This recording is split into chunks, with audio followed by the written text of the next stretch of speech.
Bonjour à tous, j'espère que vous allez bien. Un petit podcast pour vous parler un petit peu de l'actualité du jour, comme c'est bizarre. Non, c'est tout à fait normal. En fait, ce qui m'étonne dans toutes ces actualités et surtout dans les commentaires de certains journalistes, c'est qu'ils sont toujours étonnés de résultats ou même de certains sondages qui amènent toujours la droite du RN en tête. Et de plus, ce sont les commentaires de certains politiques qui sont soit outrés, soit complètement scandalisés par ce qui se passe. Mais moi, la question et surtout la question que je voudrais qu'ils se posent tous, est-ce que vous vous êtes posé la question du pourquoi et surtout depuis quand?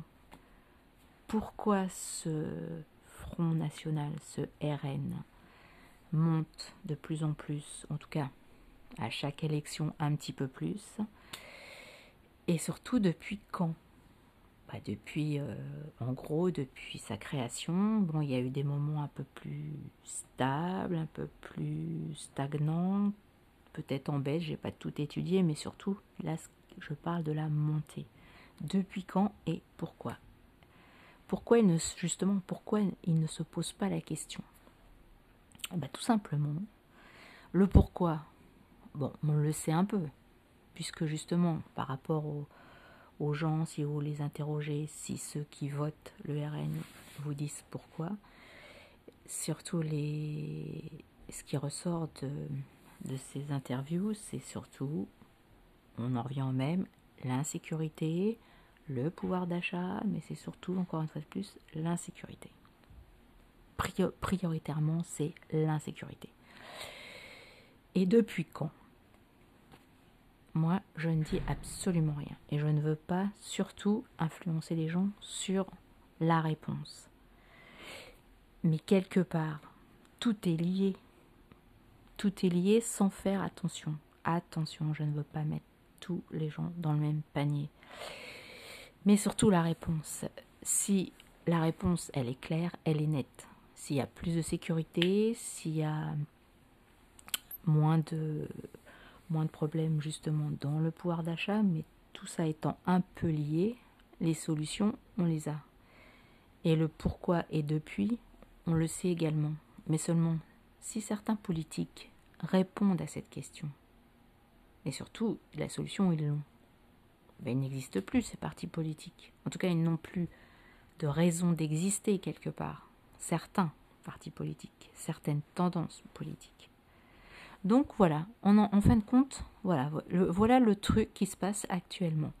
On s'en fout de ce que peuvent avoir comme problème les Français, les Françaises, tous ceux qui vivent dans ce pays, tous ceux qui habitent dans ce pays, tous ceux qui travaillent dans ce pays, tous ceux qui ont des histoires dans ce pays et qui aiment aussi ce pays. Et ça en fait, pour eux ils s'en foutent en fait. C'est pas ça la priorité. Ils vont vous répondre des choses complètement à côté.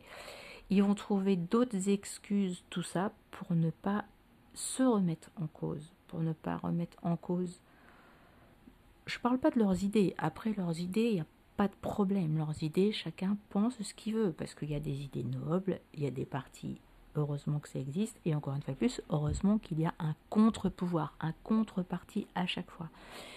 Pour qu'une société arrive justement à se sortir de problèmes, à trouver des choses intéressantes, à avoir des idées nouvelles, il faut qu'il y ait à chaque fois un parti, le contreparti et d'autres partis bien sûr, pour que toujours des idées nouvelles, ça oblige aux gens justement à se bouger, à trouver d'autres idées, des meilleures idées.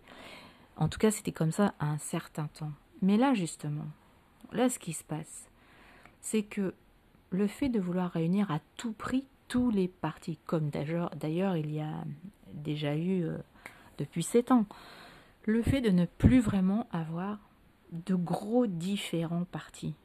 Voilà, encore une fois de plus, où on en arrive.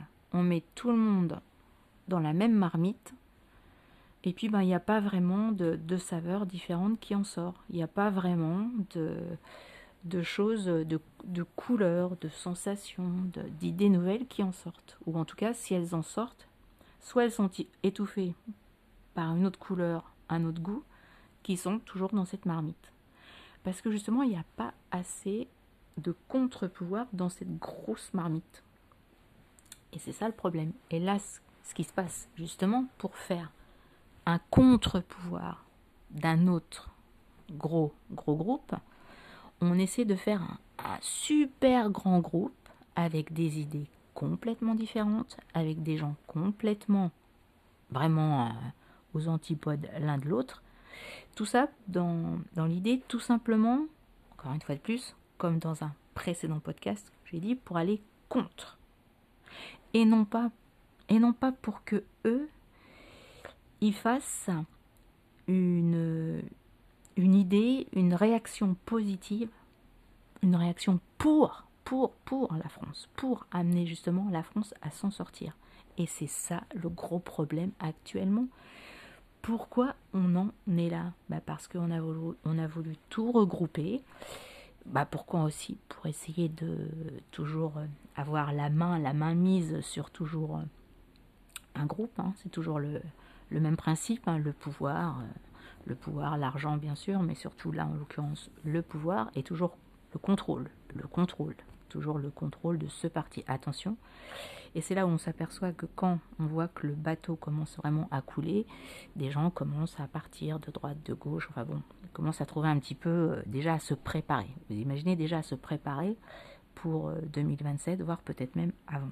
Ce qui est normal. Et ce qui est sain d'ailleurs, de justement vouloir retrouver d'autres idées, de vouloir recréer d'autres partis. Ça oui, on est bien d'accord, il faut d'autres idées, il faut d'autres partis. Mais là, la façon dont procèdent, on va dire, les hautes sphères, de vouloir absolument regrouper, mais alors quand on voit que ça vraiment percute aux extrêmes, les extrêmes et au centre et même à l'autre d'autres idées qui sont pas du tout en accord avec d'autres, bref, c'est là où ça va pas.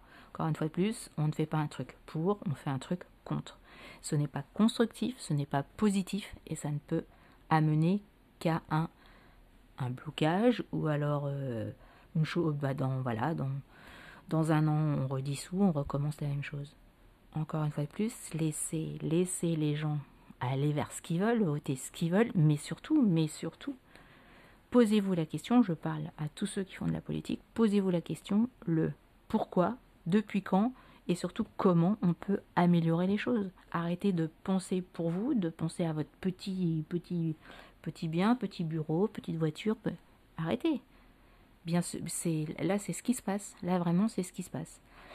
Et c'est vraiment dommage parce que du coup ça fait perdre le prestige de la France, ça fait perdre justement ce qui était prestigieux dans le sens où on avait des idées, on avait surtout encore une liberté, une grande liberté de penser et d'être, ce qu'on est en train de perdre de plus en plus à force de vraiment créer un seul groupe, de faire vraiment des idées qui sont uniques. Tout ça, ça enlève de la richesse justement à notre pays, comme on dit, le pays des Lumières, la France des Lumières. C'est aussi la France de la philosophie, de la diplomatie qu'on a complètement perdu.